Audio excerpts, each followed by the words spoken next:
तो ब्रेक के बाद हमारी इस खास पेशकश में आपका स्वागत है और आज हम बात कर रहे हैं उन 6000 निजी स्कूलों की जिन पर बंद होने का खतरा मंडरा रहा है और ऐसे में इन स्कूल प्रबंधकों की सांसें फूलना लाजमी है।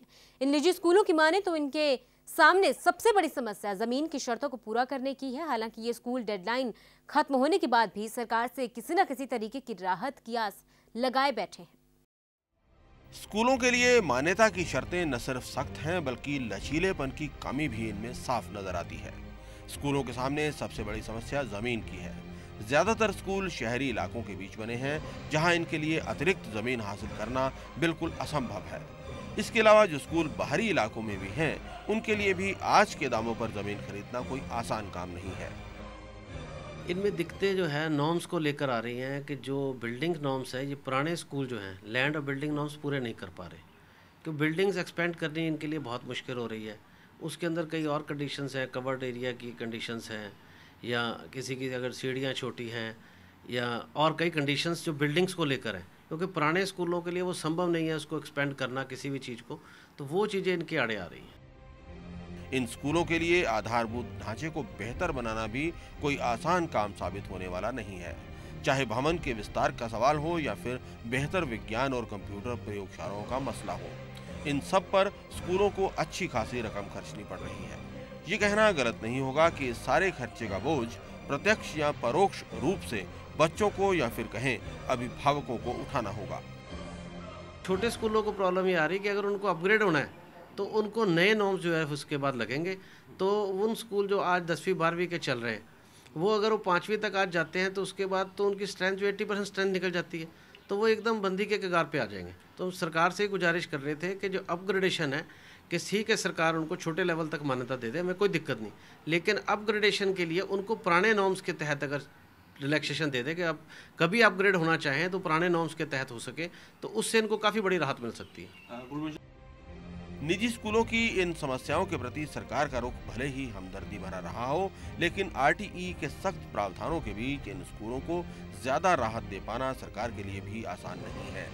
शिक्षा मंत्री गीता बुक्कल पहले ही साफ कर चुकी हैं कि निजी स्कूल संचालकों को हर संभव छूट देने का प्रयास किया गया है, लेकिन अदालत की देखरेख और डेडलाइन के बीच अब और समय नहीं दिया जा सकता। तो डेडलाइन खत्म हो चुकी है और सरकार अब इन स्कूलों पर ताला लगाने की तैयारी में है। ऐसे में कई तरीके के सवाल भी खड़े हो रहे हैं। सवाल ये है कि अगर इन स्कूलों पर ताला लगेगा तो क्या इनकी भरपाई करना आसान होगा? सरकारी नियमों पर खरा नहीं उतरने वाले स्कूलों पर शिक्षा विभाग 1 अप्रैल से तालाबंदी की प्रक्रिया शुरू कर देगा। विभाग की इस सख्ती से निजी स्कूलों के माथे पर चिंता की लकीरें आना लाजमी है, लेकिन विभाग की सख्ती शिक्षाविदों को भी रास नहीं आ रही। शिक्षाविद इस बात को मानते हैं कि प्राइवेट स्कूल को नियम के तहत होना चाहिए, लेकिन उनकी चिंता इस बात को लेकर है कि अगर ये स्कूल बंद होते हैं तो फिर इनकी कमी कैसे पूरी होगी। शिक्षाविद सवाल उठा रहे हैं कि क्या सरकार के पास इन स्कूलों की कमी को पूरा करने के लिए कोई ठोस प्लान है या फिर सरकार हवा में तीर चला रही है। जो भी शिक्षा के कोर्स करिकुलम है या एक्स्ट्रा करिकुलर एक्टिविटीज़ हैं, जो कुछ भी हैं उनको समान रूप से देखा जाए। तो इसके लिए नॉर्म्स का रखना ज़रूरी है, लेकिन नॉर्म्स को लागू करने से पहले कुछ और प्रश्नों का भी जवाब हमें सोचना होगा कि एक तो ये है कि जो इतने साल से स्कूल चल रहे थे प्राइवेट स्कूल्स और उनको रिकग्निशन नहीं मिली थी, वो अब तक किस हिसाब से वो चल रहे थे। और कई स्कूल ऐसे हैं जिनमें सैकड़ों हजारों बच्चे हैं, अगर बंद कर दिए जाते हैं तो उन बच्चों के साथ क्या होगा। वैसे मोटे तौर पर देखा जाए तो अगर एक स्कूल में औसतन 100 बच्चे भी पढ़ते हैं तो इन 6000 स्कूलों के बंद होने से सीधे 6 लाख बच्चों का दूसरे स्कूलों में एडजस्ट करने का संकट होगा। तो क्या सरकार के लिए इन 6 लाख बच्चों को दूसरे स्कूलों में एडजस्ट करना संभव है? और स्कूलों की सही स्थिति आप जाने तो उसके बाद लोगों के पास ऑप्शन क्या रहेगा। ऑप्शंस भी उनके पास बहुत कम होंगे, शिक्षा बहुत महंगी होगी, उससे इनके पेट पे लात तो लगेगी स्कूलों के। और ये बरसों से शिक्षा का कार्य कर रहे हैं, हम तो सरकार को कहते हैं इनके लिए रास्ता निकाल, ताकि इतने 1000 स्कूल अगर बंद हो जाएंगे, शिक्षक भी बेरोजगार होंगे, बच्चों को लिए भी स्कूलों में इतनी व्यवस्था मुश्किल है, बहुत सारे शहरों में बहुत मुश्किल है। उनके बाद दो ऑप्शन बचेंगे, या वो सरकारी स्कूल में जाएं या फिर जो है CBSE के बड़े बड़े स्कूलों में जाएं। तो उससे शिक्षा में बड़ी असमंजस की और बड़ा भूकंप सा आने की उम्मीद है। हालांकि एक दूसरा पहलू ये भी है कि ये सख्ती स्कूलों को बंद करवाने के लिए नहीं, बल्कि उन्हें इस बात पर मजबूर करने के लिए है कि वो तमाम नियमों पर खरा उतरे। नहीं, इसमें देखो ये बात भी आएगी जब गवर्नमेंट इतना स्ट्रिक्ट स्टेप लेगी कि एफिलिएशन के ऊपर ज़्यादा ध्यान देगी, तो वो अपने आप को अपडेट करेंगे। बंद होने वाले चांसेस मेरे को कम लग रहे हैं इसमें। स्कूल अपने आप को इतना इंफ्रास्ट्रक्चर उन्होंने खड़ा किया हुआ है, वो बंद करने के कगार पे नहीं है। दे आर वेल फ्लोरिशिंग, अच्छी हालत में है वो। बस वो तो ये फ़ायदा उठा रहे हैं कि भाई जो गवर्नमेंट उसको केयर नहीं करती तो वो चलते रहें और चलते भी रहेंगे। यदि गवर्नमेंट इस पर कोई स्टेप लेती है तो वो अपने आप को अपडेट करेंगे, बिल्कुल करेंगे। बंद होने वाली बात है वो बहुत कम स्कूलों पे लागू होगी। वैसे इस पूरे विवाद के चलते बच्चों के परिजन भी दुविधा की हालत में हैं। उनकी माने तो वो अपने बच्चों को सरकारी स्कूलों के भरोसे नहीं छोड़ सकते।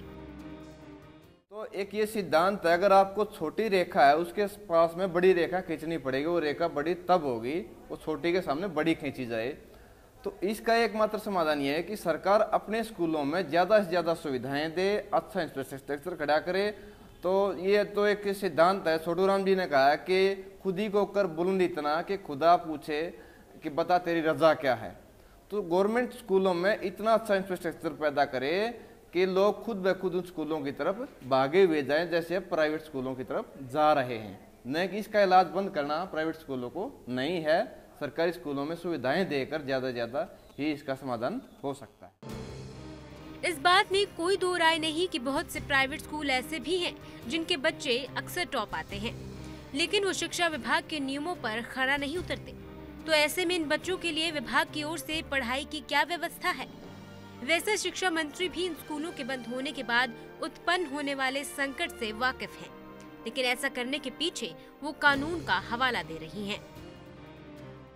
हमें भी इस बात की चिंता है कि जो बच्चे वहाँ पर पढ़ रहे हैं उनका भविष्य क्या होगा, लेकिन हमने उनको बहुत बार रिलैक्सेशन दी है और फिर दोबारा अनुरोध करेंगे कि ज़्यादा से ज़्यादा जिस कक्षा तक उनके नॉर्म्स पूरे करते हैं वो ज़रूर वहाँ तक की मान्यता ले लें, और उसके बाद जो है जो बाकी नॉर्म्स बच जाएंगे उस पर जब भी वो पूरा कर लेंगे उसके बाद उनको मान्यता दे देंगे। बहरहाल अगर शिक्षा विभाग प्राइवेट स्कूलों को नियम के नाम पर बंद करवा कर बच्चों को सरकारी स्कूल ले जाने की तैयारी में है तो ये भी गलत ही साबित होगा, क्योंकि सरकारी स्कूलों में पढ़ाई कैसी होती है ये जग जाहिर है।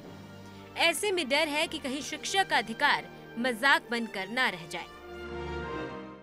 बहरहाल अगर आप अपने लाडले का एडमिशन करवाने के लिए किसी स्कूल में जा रहे हैं तो जरा ध्यान करें कि वो स्कूल मान्यता के मापदंडों को पूरा भी कर रहा है या नहीं, क्योंकि जो मानकों को पूरा नहीं कर पा रहे हैं इन स्कूलों पर ताला किसी भी समय लग सकता है। ऐसे में आपको इस बारे में जागरूक रहना चाहिए, नहीं तो आपकी एक छोटी सी गलती आपके लाडले का साल बर्बाद कर सकती है। बहरहाल आज की हमारी खास पेशकश में बस इतना ही। अगले संडे हाजिर होंगे एक नए मुद्दे के साथ। तब तक मुझे यानी सोनिया को दे इजाजत। नमस्कार।